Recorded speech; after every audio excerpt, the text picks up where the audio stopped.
Hi everybody, it's Miss Dani from the Corona Public Library coming to you from her house with another story time for summer at your library and Lars where you are. We're talking about pirates today and we have Pirate Jam by Joe Brown. Here we go.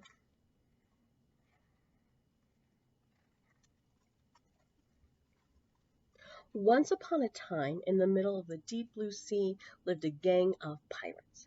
Well, actually, there were only two pirates, so you couldn't call them a gang at all, maybe just a pair of pirates. Their names were Fredbeard and Little Jim. Fredbeard had a red beard, but Little Jim wasn't little at all. Well, he was once. And they had a little sea dog named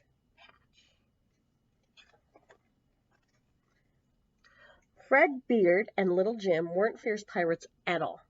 They were thrown out of pirate school because they failed all their exams. "Are you to be useless pirates," said their teacher. And it was true. Fredbeard and Little Jim would rather have a cup of tea than a bottle of grog. Plus, they couldn't buckle swashes, and they always held treasure maps the wrong way. Not only that, Fredbeard and Little Jim had no idea how to tie a knot or hoist a sail. They found shivering timbers a bit of a bore, and they always got seasick. Instead of making someone walk the plank, they'd rather walk the dog. And this suited Patch just fine. After leaving pirate school, Fredbeard and Little Jim sailed around for a while until they spotted the perfect island to make their home. They built a little house from driftwood and other things they found on the beach. In the yard, they built a shed where Fredbeard stored anything he thought might be useful. Little Jim kept it tidy. Once they'd settled in, Fredbeard and Little Jim needed something to do. They wanted to be useful, even if they weren't pirates. Little Jim tried gardening, but Fredbeard had buried treasure in the vegetable patch, so there wasn't much room for anything else. Then Patch buried his bones, the tomatoes wouldn't ripen, and the strawberries went all mushy. Fredbeard tried being a mail carrier, but he got everything muddled up because he held the map the wrong way. He delivered the wrong letters to the wrong people. He squashed packages, especially the ones marked "Do Not Squash." And he delivered birthday cards 3 days late. His sword was a problem too. It accidentally tore open packages. Things always spilled out, like knitting needles, left shoes, and pieces of jigsaw puzzles. Usually bits of the sky.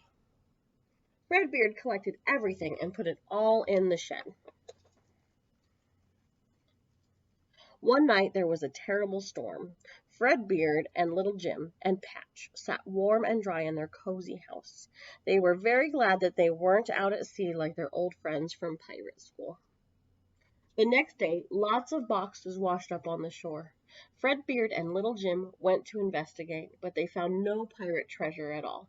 No gold coins, no yo-ho-ho, and certainly no bottles of rum.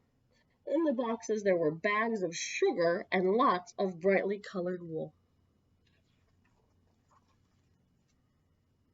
Fredbeard and Little Jim gathered up the boxes and stored everything in their shed. Fredbeard said it all would be useful someday. Little Jim wasn't sure, but he agreed. He liked to keep the beach neat. One day Fredbeard and Little Jim had a nice cup of tea and a slice of toast. "It would be grand if we had something to put on this toast," said Little Jim. Suddenly, Fredbeard had a bright idea. He hadn't had an idea before, let alone a bright one, so he had to lie down for a while. When he got up, Fredbeard picked all the squishy strawberries in the garden. Then he went to the shed and found the shipwrecked sugar. He put it all in a big pan in the stove and boiled it up to make jam. He poured the jam into jars and drew his picture on the labels. "Ah, it be pirate jam," he said. Fredbeard made some more toast for Little Jim, this time with jam. Little Jim loved the jam. After finishing his toast, Little Jim went to the shed. He wanted to do something useful too. Just then he spotted the shipwrecked wool and some knitting needles. He thought, it's getting a bit chilly these days. Maybe I could make us some sweaters. He remembered how his granny had taught him how to knit years before. He quickly began. Soon he had a whole box full of woolly sweaters, socks, and scarves. He showed them to Fredbeard, who had another good idea. He was getting used to it by now. Let's take our jam and sweaters to the market. The market was very busy.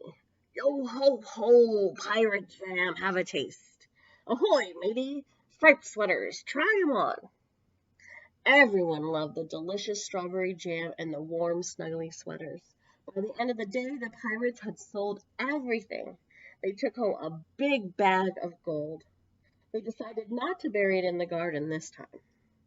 Fredbeard and Little Jim had finally proven they were useful, even if they weren't really pirates. And that, my dear friends, is Pirate Jam by Joe Brown. Thank you so much for sticking with us with another story time with Summer at Your Library and hashtag Lars Where You Are. Find us and let us know if you loved this story. We'll see you later, friends.